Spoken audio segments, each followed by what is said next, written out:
go deeper than the headlines say.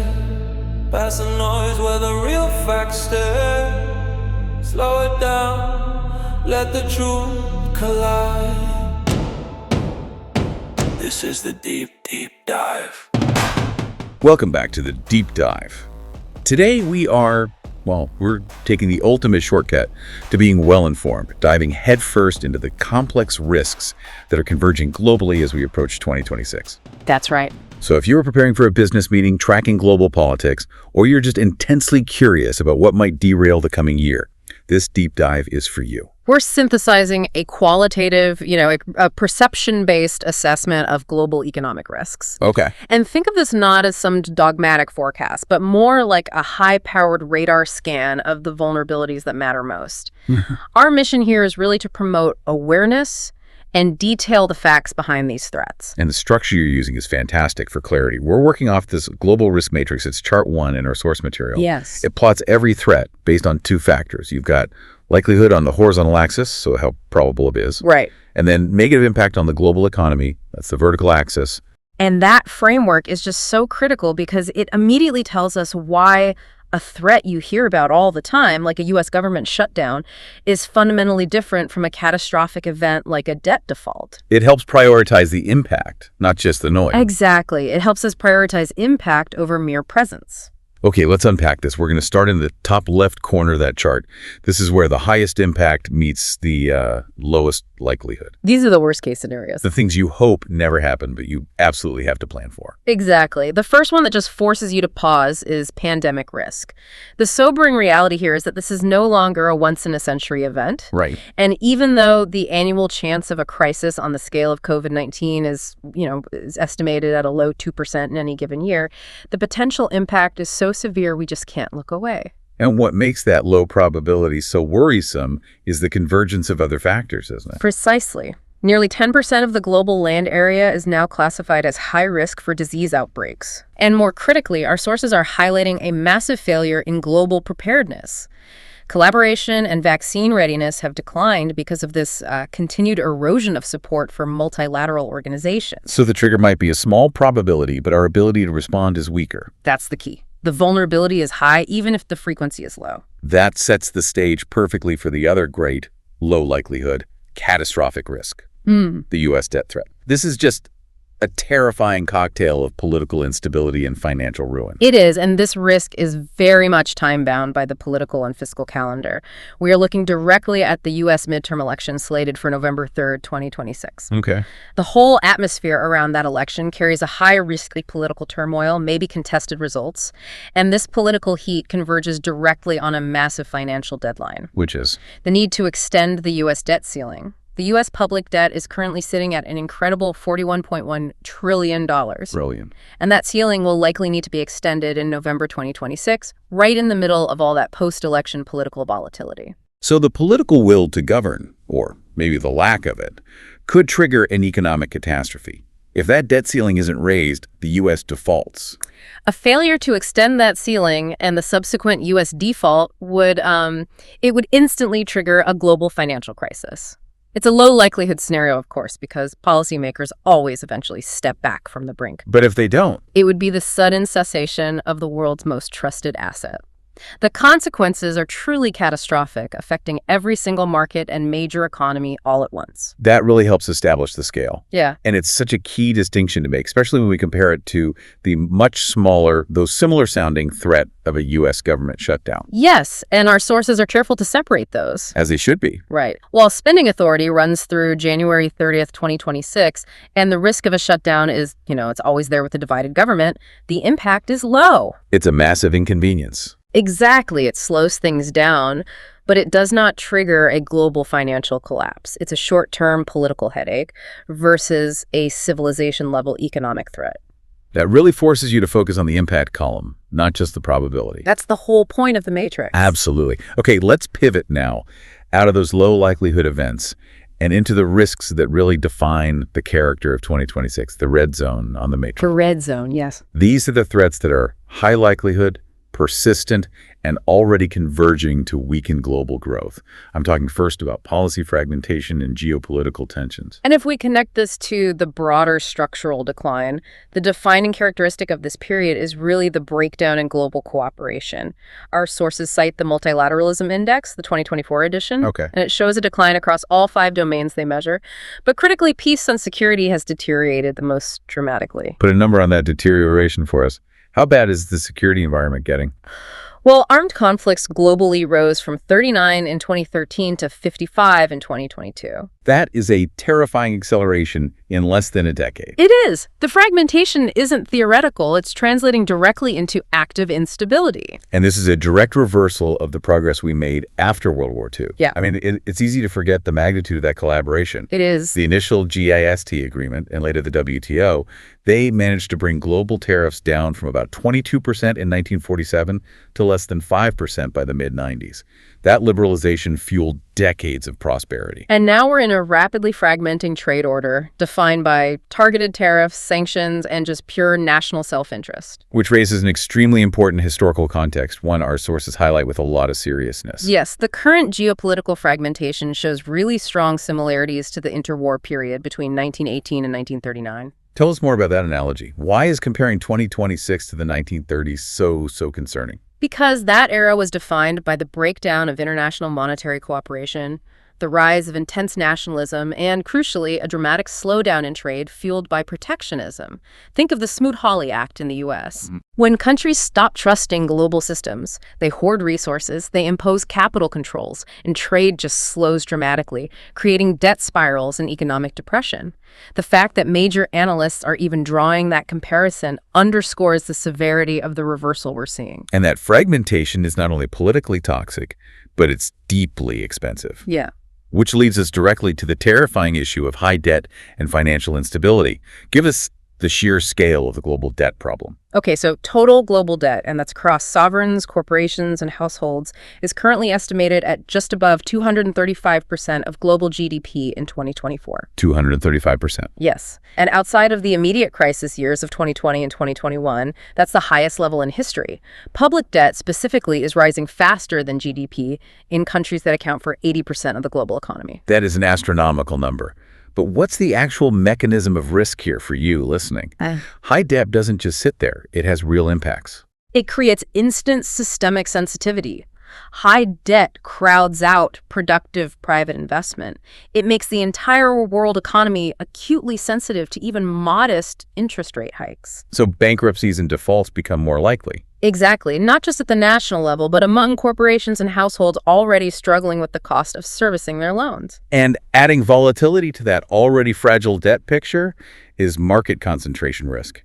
We're talking of the famous Magnificent Seven. We are. Apple, Microsoft, NVIDIA, Alphabet, Amazon, Tesla, and Meta. Right. These 7 firms have driven over 50% of the S&P 500 gains since 2020. Over half. So think of the global market as a house, and these 7 stocks are the only load-bearing pillars.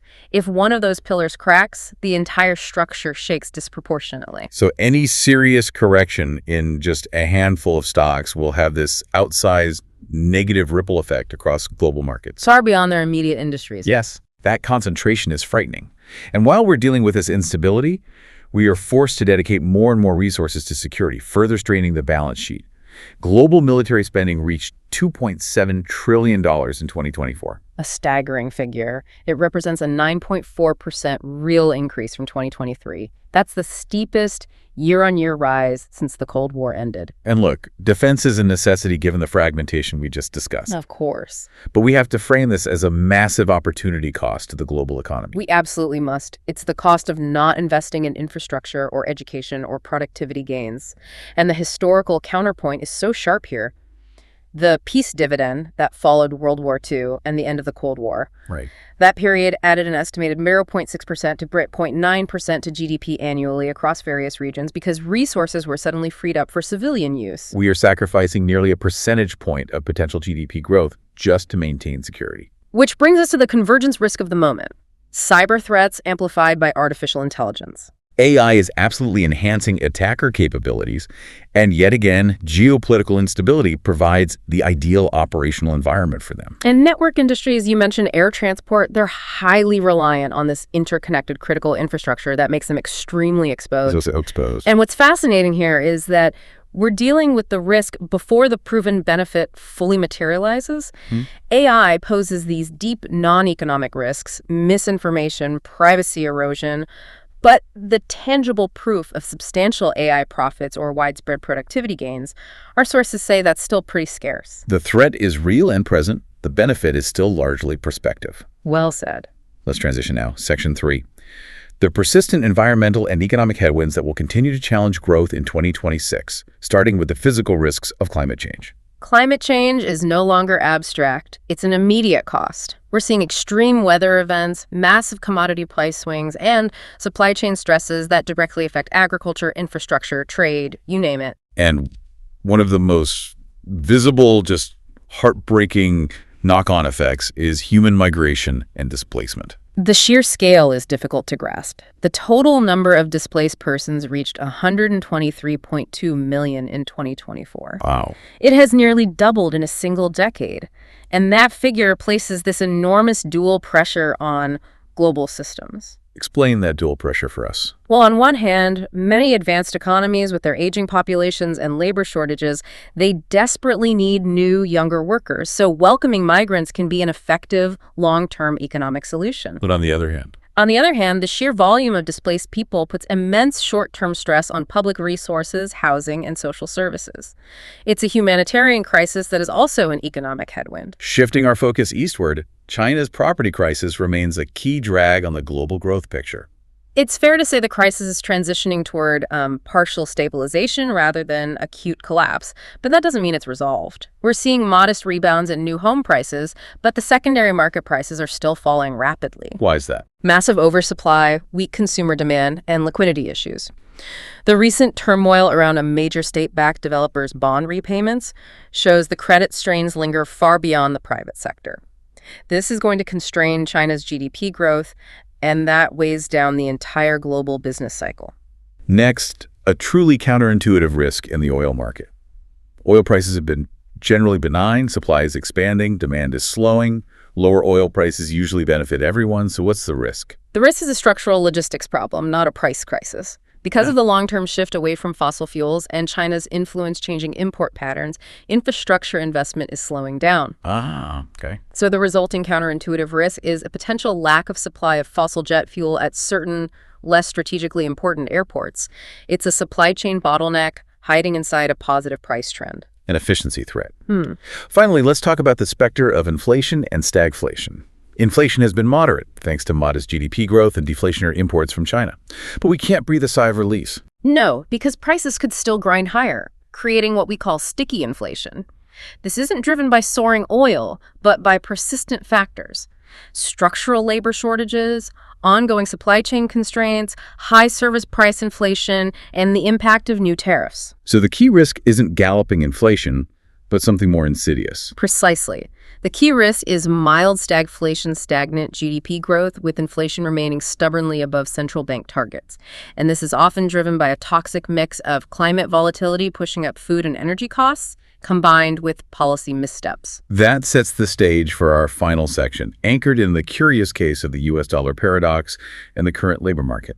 Why does the external value of the dollar matter so much to everyone listening globally? Because the USD is dominant. It's the currency used for invoicing and cross-border payments for most major commodities and trade. And it's expected to depreciate. Yes, for several reasons. The Fed is likely in a rate-cutting cycle.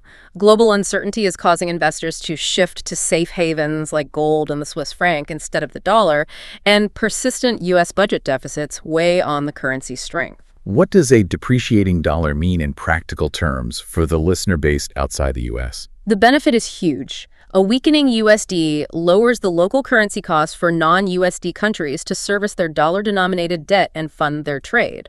So for industries like air transport, It's massive. For airlines, more than half of their operating costs, fuel, new aircraft, heavy maintenance, are typically invoiced in US dollars. A depreciating dollar translates directly into a meaningful reduction in operating costs globally. that's a huge structural shift. Now let's tackle the labor market, this unemployment paradox. Despite only moderate global GDP growth, unemployment is near historic lows. How do we reconcile those two things? The global unemployment rate is currently at 4.9% in 2024, which is the lowest level we've seen since 1991. Historically, rates that low signal a super buoyant overheating economy. But we're seeing moderate growth, not overheating. Exactly. Our sources label this bearish low unemployment. What does bearish mean in this context? It means the low rate isn't signaling economic health. It's hiding structural issues. It could be driven by labor force participation declines, early retirements, skills mismatches, things that keep the headline number low despite a sluggish economy. And the critical implication. The implication is that this situation maintains upward pressure on wages in skilled professions because companies still struggle to hire, and that feeds right back into that persistent service price inflation risk we just covered. It's a low rate that contributes to stagflationary pressure, not growth. Wow. We have navigated a complex map today, from the $41 trillion debt cliff to the market concentration of the Magnificent Seven and the pressures of sticky inflation and climate migration. The overall assessment points toward a period of weakening growth, characterized by this convergence of risks. It sounds like a difficult year to navigate. It certainly presents challenges, but, and this is important, we have to emphasize that this assessment is not dogmatic. Our sources explicitly identify potential positive surprises that could dramatically shift this outlook. Such as? Things like more widespread peace, a successful energy transition that leverages all available growth avenues, and most importantly, increased global collaboration and harmonization. These aren't abstract hopes. They are policy choices that would immediately counteract these risks. The tension between necessity and opportunity cost remains the central theme, and it's where we should leave you to mull things over. We noted that the immediate need for global security requires that rising $2.7 trillion in military spending. A necessary expenditure in the current climate. But the historical data shows that global peace can add nearly 1% to global GDP every year via the peace dividend. As you synthesize this and look toward 2026, consider the fundamental economic calculus. How do we, as a global society, shift the political balance to move resources away from security and back toward achieving the immense economic reward that genuine global peace and cooperation would provide? That is the opportunity cost we must constantly measure. We go deeper than the headlines say, past the noise where the real facts stare. Slow it down, let the truth collide. This is the deep, deep dive.